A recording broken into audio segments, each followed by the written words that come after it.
here with this wine, Cartology from Alheit, we're going to bring us fully up to date in the history of South Africa, and I think really begin the beautiful exploration promised in the intro that the last 25 years of South African winemaking has been explosively interesting. And indeed, I think this is one of the most interesting bottles coming out of South Africa. But still, I'd like to explore a little bit of the historical origins of this bottle and the reasons that I think it came to exist, both through the winemakers, but also in South Africa as a whole. Now, I think many of you might remember in 1994, South Africa actually had their first fully democratically elected election, and also ended the evil of apartheid. This was an amazing event for all of South Africa's peoples, but for vintners in particular, there were some very strong things that happened. I had one vintner put it to me this way. Pre-1994, South Africa had extreme blocks on getting to international trade. It had extreme blocks on being able to get any international vine varieties, any new clonal material, any sort of travel because of apartheid. This vintner put it to me of saying, think about if we were Napa Valley, and think about if Napa Valley just kind of hit pause in 1950. There were no new clonal material coming along. There were no new ideas about winemaking that came along. You weren't allowed to go and attend winemaking school in France or Italy or any place else. You weren't allowed to internship anyplace else. Now, if you think about that, the amazing thing is this would be before the rise of Robert Mondavi, so Cabernet would not have been king. It's also before the rise of Sauvignon Blanc, again by Robert Mondavi, so Sauvignon Blanc wouldn't be a thing. The two major drivers of the valley. New oak barrels wouldn't have been a thing. Stainless steel tanks wouldn't have been a thing.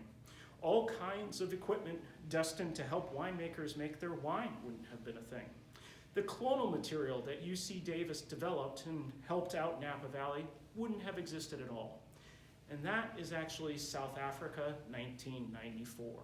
Working with 50-year-old equipment, working with 50-year-old vine varieties, working with maybe 50-year-old vintners, or at least vintners who had never been allowed to train at international sources. 1994 changes all of that. And what happens is an explosive and I think incredibly exciting growth in the industry. Now, some of that growth was immediate in a red wine variety that we'll explore in a second, but I think a lot of that growth came across first as an intellectual enterprise among vintners. New vintners, new South African vintners, were suddenly able to go across the world and work at all kinds of different wineries and also attend all kinds of different winemaking schools. You see that in the husband and wife team, which is the Alheits. They actually have gone around the world to Burgundy, to the United States, to New Zealand, working, staging, and attending classes, bringing those new ideas back to South Africa.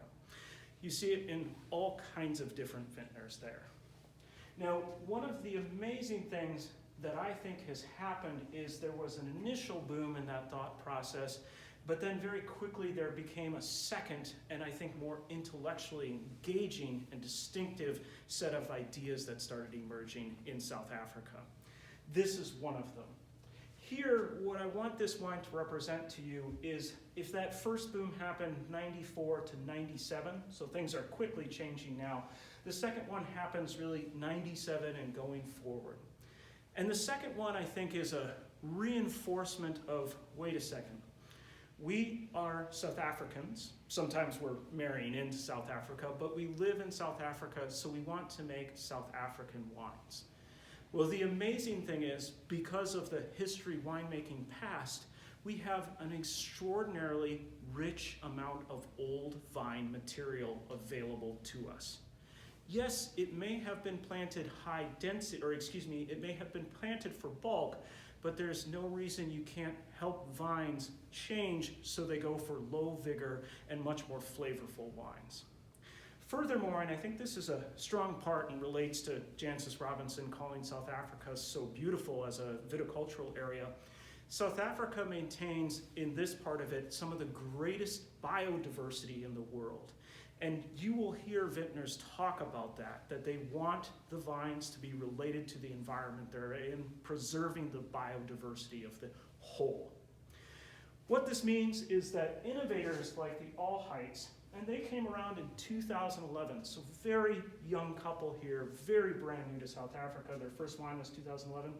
Innovators like the Alheits decided to take a look at and try and find some of the oldest vine material they could to make some of the most expressive wine that they could, but also using natural methods that don't affect the biodiversity and don't intervene into the wine at all. What they found was a couple of different vineyards all the way down here in Walker Bay, so sitting on the South Indian Ocean side of the Cape. And this particular wine is made up of old vine Chenin Blanc, about 87% with this vintage, blended with a bit of old vine Semillon to it.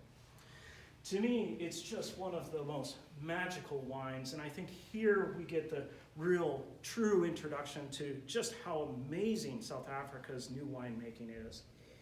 I think it's just got this gorgeous aroma. One taster said hay, honeysuckle, maybe touches of orange, but I think it's so deft and serene on the palate. It gives you a smoothness and a depth of flavor, but without being heavy. So to me, this is almost like what I hear from the newest members of, or the highest tiers of Burgundian producers, or the highest tier of Napa Valley producers, that they want wines that are absolutely full of flavor, respectful of the terroir, but also incredibly hedonistically pleasurable. And here, I think we've got it.